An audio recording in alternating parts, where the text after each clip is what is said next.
Halo teman-teman semua, apa kabar? Semoga semua dalam keadaan baik ya. Selamat datang di Warisan Budaya Indonesia.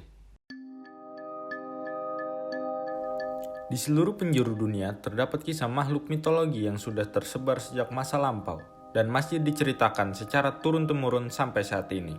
Begitu pula di bumi Nusantara, kita memiliki mitologi yang juga berhubungan dengan kisah supranatural dan kehidupan masyarakat. Kali ini kita akan membahas tentang makhluk mitologi Indonesia. Indonesia adalah pusat perdagangan pada masa lalu. Pedagang Buddha dan Hindu ikut menyebarkan agamanya dan Indonesia pun mengadaptasi budaya luar.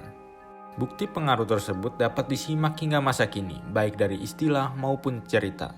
Beberapa istilah di Indonesia seperti Batara, Dewa, Bidadari, Raksasa merupakan kata-kata yang berasal dari bahasa Sanskerta yang dipengaruhi oleh mitologi Hindu dan Buddha.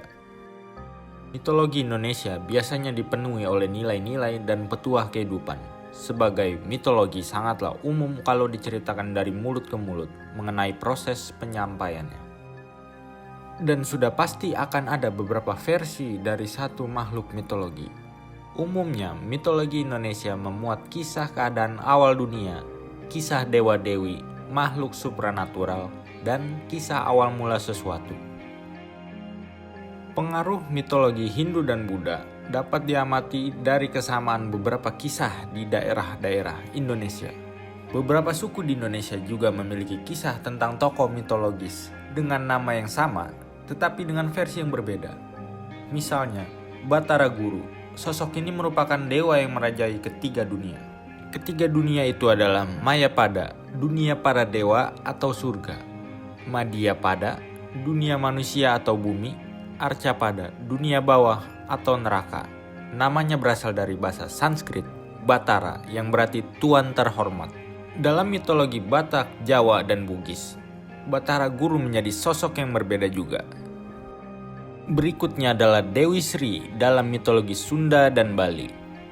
Ia dipercaya sebagai dewi yang menguasai ranah dunia bawah tanah, juga bulan.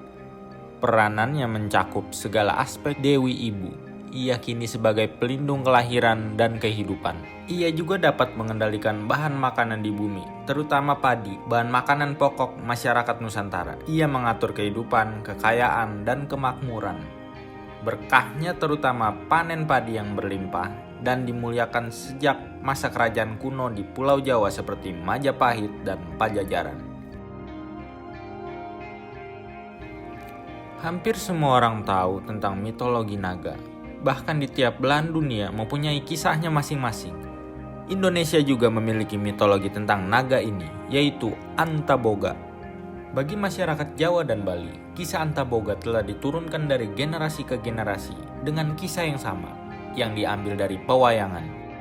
Antaboga digambarkan seperti naga dan menjadi penguasa di dasar bumi. Kekentalan budaya dan unsur magis yang terjadi dan tersebar di Indonesia tak hanya menciptakan sebuah nilai budaya. Di beberapa daerah, unsur tersebut juga turut menciptakan makhluk mitologi yang sampai sekarang keberadaannya masih dipercaya bahwa makhluk mitologi itu ada. Nantikan terus update selanjutnya, pantau terus di Warisan Budaya Indonesia. Sampai jumpa.